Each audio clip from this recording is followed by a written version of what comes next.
Mga kaibigan. So ito yung ano namin, last na itinerary sa lima. So lima, ito yung pangalawang araw namin dito sa El Nido, Palawan. So ngayon mga kasi dito yung last na snorkeling. So yan, dito. So mga kasama namin to. Yan, kasama namin yan sa ano dito, dito sa bangka. So, ibang nationality na dami namin dito, dami namin dito. So, mga kasipi, so bukas, pangatlong araw na namin bukas, ano na tawag ito, mayroon kaming limang itinerary bukas. So, ngayon, Wala ka na wala sa ano ka. ano sana, gaya ang sinabi ko, Ako sa ano. gusto ko sanang sinisit, kaso lang, sanay na kasi ako sa probinsya.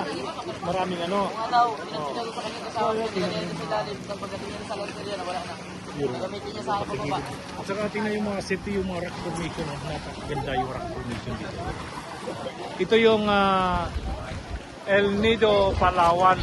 So ngayon, kung sino yung hindi nakapasyal dito, pasyalan nyo na dito sa El Nido.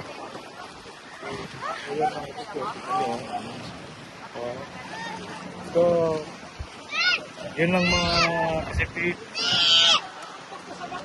So, yun lang mga kasipi. Kita-kits kayo rin bukas. Pang third day namin bukas. May limang itinerary ka bukas. See you tomorrow.